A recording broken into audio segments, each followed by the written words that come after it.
Ever wonder why hoes be winning and good women finish last? Stick around because we're going to jump right into it.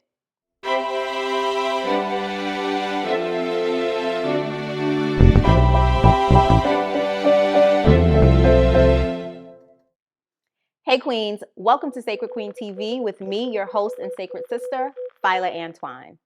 Have you ever heard that you need to be a good woman, that you're supposed to be a good woman? And have you ever looked at some of the good women in your family and wondered what has being a good woman really gotten them?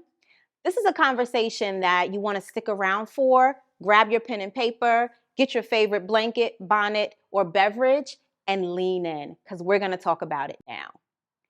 Being a good woman is something that's taught to you as a way for you to be the epitome of what others want you to be, right? Good women sacrifice themselves for others. Good women are quiet, they don't start trouble.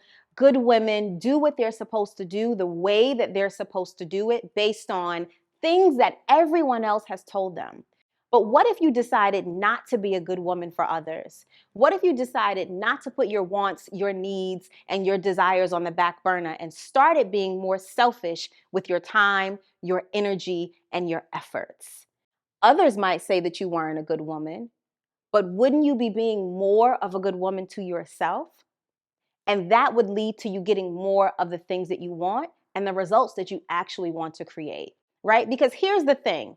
Women, Black women in particular, have been conditioned to believe that in order to be seen as valuable or worthy, you have to be validated by others. And so that leads to people pleasing, that leads to self-sacrifice, and that eventually leads to emotional overwhelm and burnout because you're not pouring into yourself, you're not taking care of yourself, you're not honoring your own feelings and emotions, but you're living for others and for the validation of others. And so I want you to consider no longer being a good woman. I want you to consider being a woman that you choose based on what it is that you need, whatever that woman looks like. And your parents, your family, your partners, your children may not agree with this woman that you become.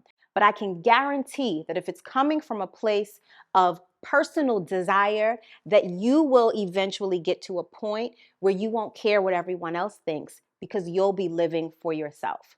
I'm going to give you a couple tips so that you can start this process because if you've never done it, I know that it's going to be hard. The first thing that you want to do is really take inventory of the relationships in your life. Look at the behavior of those that you're partnered with. Look at your own behavior in those relationships as well. Do you feel love? Do you feel joy? Do you feel free?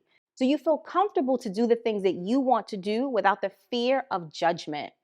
Make a list of all of the most important relationships and people in your life and ask yourself, do I feel safe and secure in this relationship?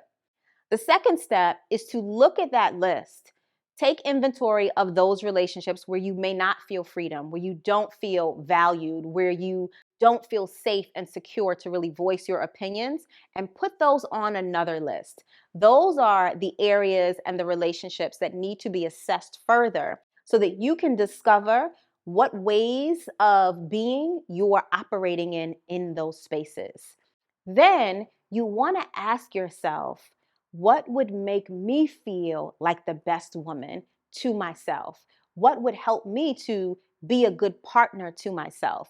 That might be making more time for yourself during the week and not going and running after the kids for all of their extracurricular activities, but maybe asking husband or dad or mom or sister or friend to chip in so you can have some time for yourself.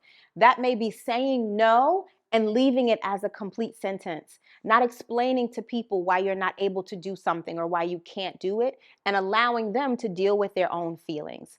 The bottom line is that you want to get to a point and a place in your life where you are choosing to do things because it's what you want to do, and where you see yourself as a good woman based on the type of relationship with yourself that you want to have. It's important for you to understand that you get to honor yourself, you get to live in love with yourself, you get to take sacred care of yourself, and you get to create the type of emotional experience that you want based on what's best for you. And sometimes that means that you just can't be a good woman to everyone else. I hope that this message resonated with you. Leave a comment down below and let me know your thoughts. I want to hear from you. Make sure that you also subscribe, and I'll see you next week on the next episode.